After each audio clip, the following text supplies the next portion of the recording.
Hello दोस्तों, bike mechanic rider channel पर आप सभी का स्वागत है। दोस्तों, आज का विषय आपके लिए, खास आपके लिए बहुत महत्वपूर्ण वाला बात है। बातें छोटी नहीं, बातें भी बड़ी है और जो विषय वो भी बड़ा है, वो ज़्यादा सोचने वाला बात है। तो विषय मैं आप लोगों को बताना चाहता हूँ। ये कौन सी है? मैं देखता हूँ, हालांकि देखता हूँ क्योंकि मैं डेली जो बाइक राइडिंग करता हूँ उसमें मैं देखता हूँ, मैं ऑब्जर्वेशन करता हूँ। जो जवान लड़के लोग हैं, ज़्यादा के जवान लड़के लोग, अभी के ज़माने के जो जवान लड़के, ये बड़ी बड़ी गलतियां करते हैं बाइक राइडिंग करने में। तो कौन से प्रकार की गलतियां हो सकती है, इसके बारे में मैं आप लोगों के साथ बात करना। ये अच्छी बात है, इसको याद से सुनना है, याद से सोचना है, अपने माइंड में बात लेना है, तभी आप लोगों को पता चलेगा ये गलती अगर आप सुधारते, ज़्यादा करके जवान लड़के जो करते हैं, वो सभी लोग नहीं लेकिन ज़्यादा से ज़्यादा करते हुए मैं ऑब्जर्वेशन करता हूँ, मैं देखता हूँ। तो ये गलतियाँ अगर सुधरेगी नहीं तो ज़्यादा करके एक्सीडेंट ज़्यादा करके हो सकता है। तो मैं गलतियाँ आप लोगों के सामने रखना चाहता हूँ, क्या क्या करते ज़्यादा करके। तो सबसे पहले क्या है, जब जरूरत नहीं होती है तभी भी बहुत स्टूडेंट्स लोग या जो भी लड़के लोग हैं, जो भी जवान लड़के लोग हैं, वो क्या कहते हैं, हॉर्न बजाते रहते हॉर्न।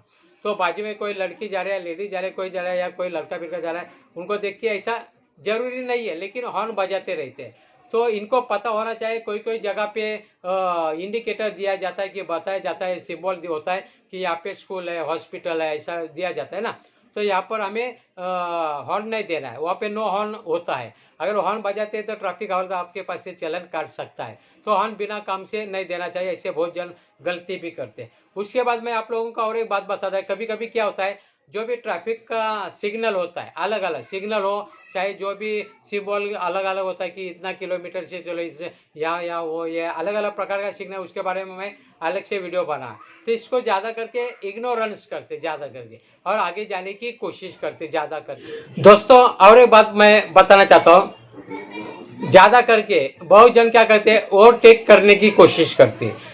ओवरटेक करना अच्छी बात है लेकिन वैसा सिचुएशन होना चाहिए, उसमें भी स्किल होती है। ओवरटेक करने की कोशिश ना करें, दूसरों लोग करते हैं इसके लिए मैं भी करूं, ऐसे नहीं करना। क्योंकि ओवरटेक करते समय दोनों भी ड्राइवर, जो आगे का और अपन लोग लेफ्ट या बाइक से कहीं से भी ओवरटेक कर रहे हैं, लेकिन आगे का ड्राइवर और अपन लोग इनमें कैसे मैच होना चाहिए, सिचुएशन मैच होना। आगे वाले को भी पता होना चाहिए कि पीछे से बाइक वाला आ रहा है, हमें पता चलना चाहिए कि ये राइट में जा रहा है लेफ्ट में जा रहा है, उसका तभी ओवरटेक है। ओवरटेक के बारे में अलग मैं वीडियो बनाने वाला है, उसके बारे में आप जान गए। यानी कभी कभी ओवरटेक जब जरूरत है तभी करो, चांस मिला तो करो, नहीं तो ओवरटेक नहीं करना। ये भी मैं बात बता, अगर बड़ी गाड़ी है तो उससे ज़्यादा करके ओवरटेक करने की कोशिश ना करो। वो लेफ्ट में भी जा सकते हैं, राइट में ही जाता है, कभी कभी टी रोड आ जाता है तो टी रोड में तो ओवरटेक करना है नहीं, क्योंकि हम लोग को पता नहीं कि टी रोड से राइट बाजू या लेफ्ट बाजू से कोई भी व्हीकल आ सकता है टी रोड के अंदर से। तो ओवरटेक करने की कोशिश नहीं करना, सिग्नल आएगा तो रुकना चाहिए। कोई कोई लोग ऐसे भगा देते गाड़ी को, भगा देते, यानी मतलब क्या, ब्लाइंड स्पॉट होगा उस समय हमें लोगों को रुक जाना चाहिए। अगर टू वेज होता है, टू वेज, तो टू वेज में ज्यादा करके क्या था, सामने वाली जो गाड़ी आती है ना उसको भी ठीक से देखना चाहिए ओवरटेक करते समय, वो बराबर मैच होना चाहिए। हम लोग ये पहले गाड़ी को ओवरटेक करके सामने वाली गाड़ी के बीच में से आगे जा सकते हैं। अगर सिचुएशन ऐसा बन सकता है हमारा माइंड के हिसाब से, प्रैक्टिस के हिसाब से, तो ही ओवरटेक करना, नहीं तो नहीं करना। नहीं तो सामने वाली गाड़ी तुरंत आगे जाएगी, उसका स्पीड को भी देखना पड़ेगा, सामने वाली गाड़ी कितना स्पीड से आए, नहीं तो स्पीड से आएगा तो हम लोग बीच में फंस सकते हैं, बड़े पैमाने में एक्सीडेंट हो सकता है, कुछ भी हो सकता है। दूसरी बात बोले तो क्या मतलब होता है इसमें, जैसे बहुत जन रहता है वो स्पेस मैनेजमेंट हम लोगों को देखना चाहिए, नहीं सुरक्षित अंतर को भी देखना चाहिए। तो बहुत मैं देखते हैं बाइक राइडर लोग सुरक्षित अंतर नहीं देखते, जहाँ पे भी चांस मिला तो सीधे सेकंड या थर्ड गियर में डाल के भगाने की कोशिश करते हैं। यानी स्पेस मैनेजमेंट भी हम लोग ने देखना चाहिए ज़्यादा। अगर पैनिक है, अगर आपका माइंड अगर ठीक से काम नहीं कर रहा, अगर आप कोई तो टेंशन में हो, तो मैं कृपया कृपया कृपया कृपया कृपया आप बाइक ना चलाएं, क्योंकि आप अपने टेंशन में होते हैं, ये बाइक चलाने के लिए अच्छा चीज़ नहीं। तो बहुत जन ऐसे चलाते हैं तो एक्सीडेंट हो सकता है। यानी जो पैनिक सिचुएशन रहता है उस समय आप अपना टेंशन दूर रखें, टेंशन में हो तो बाइक ना चले। कभी कभी क्या रहता है, कोई को मैं बहुत ऑब्जर्व करता हूँ, ऑब्जर्व करके मैं अपनी बात बता रहा हूँ, दूसरे कुछ नहीं, ऑब्जर्व करता हूँ। बहुत जन क्या इधर देखते उधर देखते देखते देखते बाइक चला रहे, लेकिन कम से कम अपना 100-150 मीटर जो दूरी पर कौन सा व्हीकल है, कोई एनिमल है, जानवर वगैरह बीच में आ रहा है या कोई है क्या नहीं, उससे तो देखो इधर उधर देख रहे अपने गुनगुनाते, कोई को मोबाइल में बात कर रहे, कोई तो लगा ले रहा है, कोई तो ब्लूटूथ वगैरह बात करते जा रहे, तो अच्छा चीज़ है। कभी भी राइडिंग करते समय ये चीज़ अच्छा नहीं, ये आपके भलाई के लिए मैं बात करना चाहता हूँ। यानी इधर उधर देखते ज़्यादा करके तो कभी कभी क्या होता है, विजिबिलिटी अगर जब तक हमारी ठीक नहीं दिखाई, सामने वाली विजिबिलिटी अगर ठीक नहीं दिखाई देता है, उसी समय हमें बाइक को आगे जाना है, नहीं तो बाइक धीरे धीरे चलना चाहिए। यानी कभी कभी क्या होता है, हम लोग विंटर सीजन में भी देखते हैं ना, ठीक से हमें बड़ा ठीक से जो फॉग आता है वो आगे रहता है तो दिखाई नहीं देता है, तो उस समय हम लोग ज़्यादा का स्पीड में वगैरह जाने की कोशिश ना करें। यानी विजिबिलिटी को भी ध्यान देखना चाहिए, वो मैं ऑब्जर्व करता, बहुत जन देखते नहीं, भगाने की कोशिश करते। और ब्रेक भी आड़ा टेढ़ा मारते, कुछ भी जो पीछे का व्हील है वो घूमता है, या कभी कभी स्टंटबाजी वगैरह भी करते।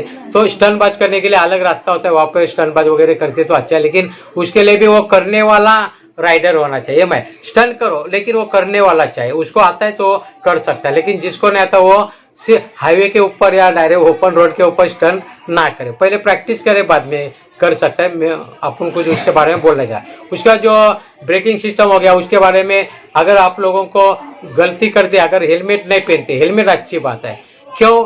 क्योंकि आपको अगर कहीं पे भी अगर मार लगे तो अच्छा चीज़ है। यानी अच्छा बोले तो आप प्रोटीन लेते हैं तो जो भी गहराई है, जो भी जख्म है वो भर सकती है, आप अच्छे हो सकते हैं, लेकिन हेलमेट होना जरूरी है। अगर आपको ये सर के बाद अगर आप गिरते हैं, जो भी गाड़ी अगर ऊपर से चले, कुछ भी आपको मार लगता है, बहुत तरीके से अगर जख्म होते तो बोल नहीं सकता, इसके लिए हेलमेट पहनना जाए। एक हिसाब से दूसरा राइडिंग गियर पहनो, लेकिन राइडिंग गियर दूसरा नहीं रहेगा, जो भी शूज नहीं रहेगा, कुछ नहीं रहेगा, चलेगा, लेकिन कम से कम हेलमेट पहनो, ये मैं आप लोगों को गुजारिश करता हूँ। एक मेरे लिए हेलमेट पहनो, उससे क्या होता है, ज़्यादा का बचने का चांसेस ज़्यादा होता है। यानी हेलमेट पहनना ही चाहिए, और उसका जो वाइजर होता है वो क्लीन होना चाहिए, क्लीन नहीं रहेगा तो उसको सफ़ा करो, ये चीज़ है। उसके बाद टायर में जो एयर होता है वो अच्छा भरो, टायर एयर अच्छा होना चाहिए टायर में। अगर टायर अगर कम हो गया तो बाइक यहाँ वहाँ कहीं पे भी जा सकता है, पंक्चर भी हो सकता है, एक्सीडेंट भी हो सकता है। तो इस प्रकार की गलतियाँ ज़्यादा करिए, बड़ी बड़ी गलती बोलता हूँ मैं, क्योंकि छोटी छोटी बात है ये सब। एयर भरना, आप बोलेंगे कि एयर के हम लोग भरते रहते, लेकिन नहीं, कम होती रहती है ना एयर, नॉर्मल एयर, तो देखना चाहिए कभी पंक्चर हुआ क्या है, तो बड़ी गलती है, इसको मेंटेन रखना जरूर है। और आखिरी बात मैं आप लोगों के सामने रखना चाहता है कि रोड के अनुसार बाइक चलाए। रोड क्या हिसाब से, रोड अलग अलग प्रकार का होता है, मिट्टी का रोड होता है, कभी रेतीला भी होता है, या कभी पत्थर का भी होता है, कभी उसमें पानी भी नहीं गिरेला वगैरह, कीचड़ वाला भी रोड होता है, यानी अलग फिसल वाला। कभी भी कोई रोड के ऊपर ऑयल भी गिरता है, सामने आप बाइक गाड़ी गई है, उसका व्हीकल, उसका ऑयल भी गिरा, इंजन ऑयल गिरा जाता है। इंजन ऑयल अच्छा बात है, उसमें अगर चाक आएगा तो फिसले 101% मैं बात करना चाहता हूँ कि उसमें फिसलते, बाइक वाले फिसलते इंजन ऑयल, उसको संभालो, कोई भी हालत में संभालो ज़्यादा करें। तो ऐसे रोड के अनुसार आपको बाइक राइडिंग करनी चाहिए। रोड के अनुसार बाइक राइडिंग करते समय आप कौन से प्रकार का ब्रेकिंग सिस्टम करना है, इसके बारे में मैं वीडियो बनाया है, तो वो भी आप देख सकते हैं। यहाँ पर मैं रुक जाता हूँ, ज़्यादा करके आपके लिए मैंने जो खबरदारी के उपाय देने के हिसाब से वीडियो बनाया, मुझे अच्छा आनंद हुआ ये बात आप लोगों के साथ शेयर करने के लिए। आप इसके ऊपर थोड़ा मेंटेन रखो, याद रखो, मेरी गुजारिश है। दोस्तों, आपको अगर मेरा ये वीडियो अच्छा लगता है तो प्लीज़ लाइक करें, अपने दोस्तों के साथ, मित्रों के साथ, रिश्तेदारों के दोस्तों को खास बताओ ये बात, सब चीज़ आप भी बताएंगे तो अच्छा है। मैं भी नॉलेज देता हूँ, यहाँ वहाँ से मैं नॉलेज देता हूँ, आपके सामने जो मुझे नॉलेज मिला वो प्रदान करता हूँ, क्योंकि मेरा अनुभव भी है, 40 साल से मैं बाइक चलाता हूँ, और अनुभव भी मैं प्राप्त करता हूँ, जो मुझे जानकारी है वो मैं आप लोगों के पास पहुंचा देता हूँ। आपको अगर अच्छा वीडियो लगता है तो प्लीज़ दोस्तों के साथ शेयर करें। सब्सक्राइब नहीं किया रहेगा मेरे चैनल को तो प्लीज़ सब्सक्राइब करें, और जो बेल आइकन आएगा उसे प्रेस करना ना भूलें। आप अगर बेल आइकन को प्रेस करते तो जो मैं नया वीडियो आप लोगों के लिए अपलोड करता रहता, सबसे पहले आपके मोबाइल के ऊपर नोटिफिकेशन आ जाएगा और आपको देखने का चांस मिला। आपने मेरा वीडियो देखा, थैंक यू।